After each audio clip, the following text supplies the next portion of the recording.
معلش حبايبي الحلوين، شبكتكم الشعب الجميل. الشعب الجميل لسه باقي منكم زي 10,000 يا اخواننا، والباقيين مشتتين حول الخرطوم زي ملاح الروب في العصيده. لو حضرت الفيديو ده دوس لايك عشان يظهر لغيرك، واكتب الكومنت اللي بيعجبك في نهايه الفيديو. يا شباب من الواضح انه البلد دي جوها 3 انفار، الزول ديك والزول داك والزول الما معروف بيت ولا ولد ده. الاولى من الردف والثاني من الكتف والثالث الحدي يختف ختف.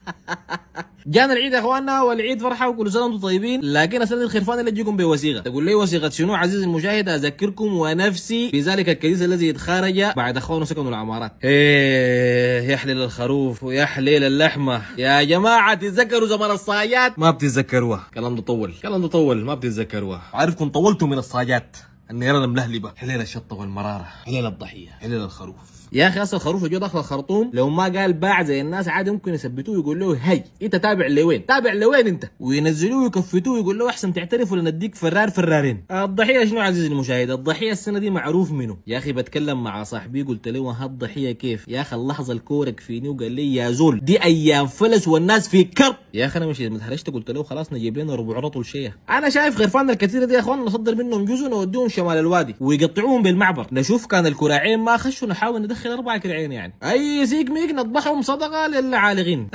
ناس السعوديه السنه دي ما شاء الله لحمتكم كثيره، عندكم تاني مانع لافي في الرياض، ضحوا به عن المسلمين ولكم الاجر يعني. اي زول يا اخواننا السنه دي بيشتري خروف طوال يدوه سام الشجاعه، لانه انا اخوي بيشتري السلطه عجوره خياره ليمونه، ما تعرفوا ده يشتري ولا بيلعب جماد حيوان نبات. الخروف السنه دي يا اخواننا كان جبتوه الا تعلقوه في حبل الغسيل، لو فتحتوا الباب بالغلط طوالي حيجوك ناس داخلين بصواطير. شنو يا شباب دارين تكسروا معانا صح؟ يا اخي كل الناس السرقوا دول ممكن يودوهم لمحاكمات مدنيه، الا الناس السرقوا البيكانتو دول حيودوهم الاسره والطفل لانه ساقوا لهم قاصر. يا اخي انا بعرف ناس من شدة متشرح من الحاله دي حيجيبوا الخروف ما حيربطوه، حيتصوروا معاه فيديو ويقولوا رايك شنو في معاملتنا ورسالتك شنو لباقي الخرفان. بعدين عزيزي المشاهد لو ما عندك سلك شايك ما تجيب خروف، والله يتلبوا عليك 2 يجازفوا الخروف ده يخلوك تحس بعباره فر بجلده جد. اعمل حسابك على خروفك وحاول ما يطلع من البيت، لانه لو لموا فيه بينيشوه. الكرشه ما ترموه يا اخواننا، لانه اقل شيء زمان كان بتاكل الكلاب. اخر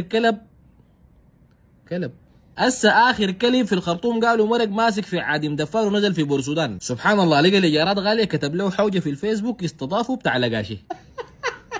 الفترة الجاية دي يا اخوان الناس تصندد، اي زول عنده حشوة في ضرسه ما حشاها من دكتور يحمد الله امشي اخرتها، بتلقى لك فيها باقي لحمة من الضحية اللي فاتت، ومبروك عليك اول انسان مجتر. لو لغتك العربية ضعيفة عزيزي المشاهد وما فهمت مجتر معناها شنو، بسيطة حفهمك ليها. مجتر معناها جارينه. الناس الولايات حيضحوا يا اخواننا والامور ظابطة ويتصوروا بالجلاليب، لكن اوعدك عزيزي المشاهد ما حتتنغص وتشوف حاجة، لانه ما حيكون عندك شبكة ونت اصلا. يا اخي ناس السودان بيقوا عاملين زي زول عنده حساسية، يتكرشوا النهار كله، بالليل يدوهم ميجابايتين انت